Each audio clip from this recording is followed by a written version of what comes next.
Chapters 3 and 4.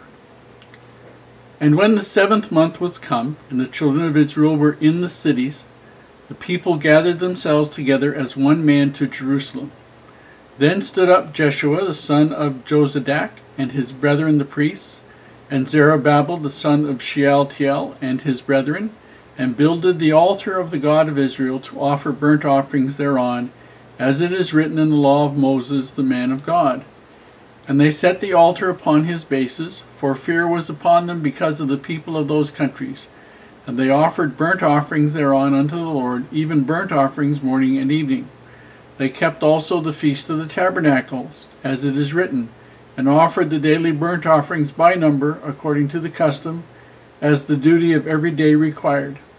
And afterward offered the continual burnt offering, both of the new moons, and all that the set feasts of the Lord that were consecrated, and of every one that willingly offered a freewill offering unto the Lord. From the first day of the 7th month began they to offer burnt offerings unto the Lord, but the foundation of the temple of the Lord was not yet laid.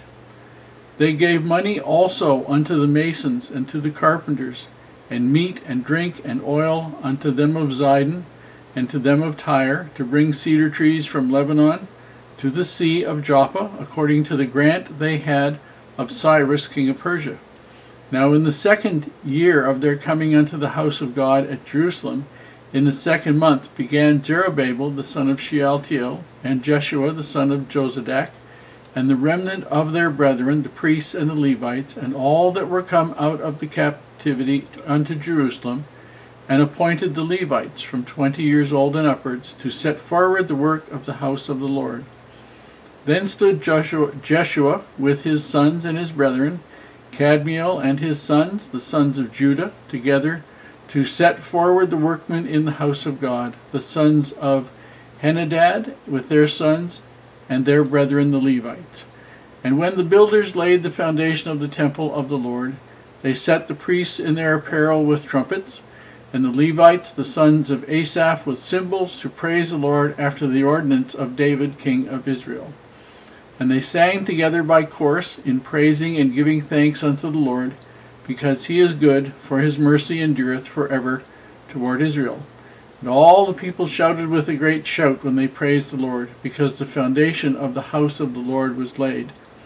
But many of the priests and Levites, and chief of the fathers, who were ancient men, that had seen the first house, when the foundation of this house was laid before their eyes, wept with a loud voice, and many shouted aloud for joy, so that the people could not discern the noise of the shout of joy from the noise of the weeping of the people, for the people shouted with a loud shout, and the noise was heard afar off.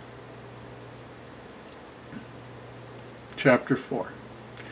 Now when the adversaries of Judah and Benjamin heard that the children of the captivity builded the temple unto the Lord God of Israel, then they came to Zerubbabel and to the chief of the fathers, and said unto them, Let us build with you, for we seek your God as ye do, and we do sacrifice unto him since the days of Esarhaddon,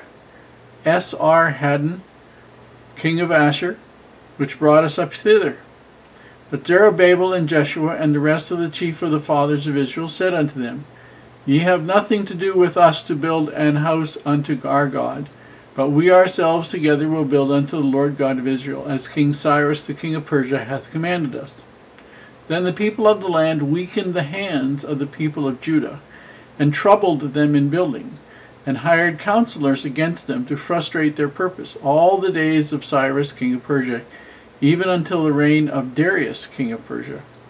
And in the reign of Ahasuerus, in the beginning of his reign, wrote they unto him an accusation against the inhabitants of Judah and Jerusalem.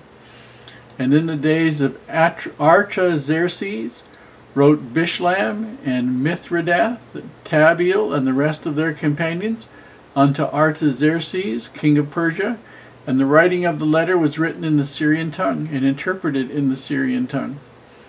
Rehum the chancellor and Shimshai the scribe wrote a letter against Jerusalem to Artaxerxes the king in this sort.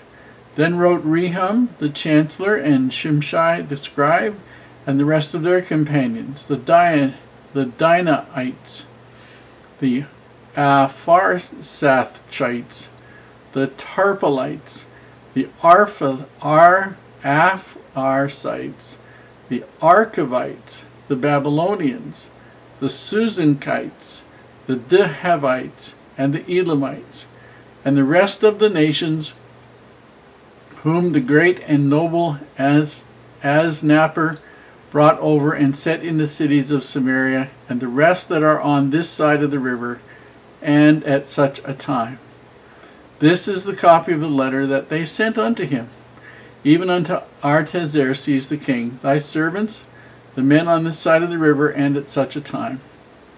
Be it known unto the king that the Jews which came up from thee to us are come unto Jerusalem, building the rebellious and the bad city, and have set up the walls thereof, and joined the foundations. Be it known now unto the king that if this city is builded, and the walls set up again, they will not pay toll, tribute, and custom, and so thou shalt endamage the revenue of the kings. Now because we have maintenance from the king's palace, and it was not meet for us to see the king's dishonor, therefore have we sent and certified the king, that search may be made in the book of the records of thy fathers, so shalt thou find in the book of the records, and know that this city is a rebellious city, and hurtful unto kings and provinces, and that they have moved sedition within the same of old time, for which cause was this city destroyed. We certify the king that, if this city be builded again, and the walls thereof set up, by this means thou shalt have no portion on this side of the river. Then sent the king an answer unto Rehum the chancellor, and to Shimshai the scribe, and to the rest of their companions that dwell in Samaria, and unto the rest beyond the river, peace. And at such a time, the letter which he sent unto us hath been plainly read before me. And I commanded, and search hath been made, and it is found that this city of old time hath made insurrection against kings, and that rebellion and sedition have been made therein.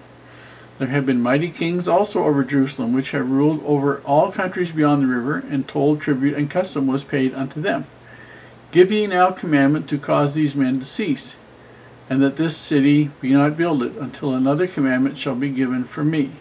Take heed now that ye fail not to do this. Why should damage grow to the hurt of the kings? Now when the copy of King Artaxerxes' letter was read before Rehum and Shimshai the scribe, and their companions, they went up in haste to Jerusalem unto the Jews, and made them to cease by force and power. Then ceased the work of the house of God, which is at Jerusalem. So it ceased unto the 2nd year of the reign of Darius, king of Persia. As soon as these people get settled, it appears, the first thing they do is they go to the temple, the wreck of the temple, and they set the brazen altar up on its foundation. They are apparently afraid of the people around them, and they offer sacrifices. The altar for the offerings is the core of the temple, and that needs to be done first before anything else can be done. They have singing, either 2 choirs or a choir and soloists singing alternately, a pattern that was established by David. The older priests cry. Now these guys would have been really old. They were 70 years in captivity, so these guys would be in their 80s or 90s. And they cry for one of 2 reasons. We're not really sure which. Either from joy at it happening again, or because of the difference in the temple. Because the Temple of Solomon was outfitted with absolutely everything. It was first class. Everything was beautiful in it. Everything was the very best it could be. And because of the poverty of their doing this one, it would have been far less. It might have been joy that it was happening, but it could have been because of the poverty. The Samaritans were very upset that the temple was being rebuilt. They came down and offered to help. Actually, what they would do is they would have sabotaged it. But Zerubbabel said, no, we don't. Basically, they would have only accepted consecrated workers at building the temple. These people then, the Samaritans, wrote letters to the emperor saying, this is a bad city, and they rebel against the king, and if you find out, you'll understand. And they do find out, and they stopped the building for 17 years.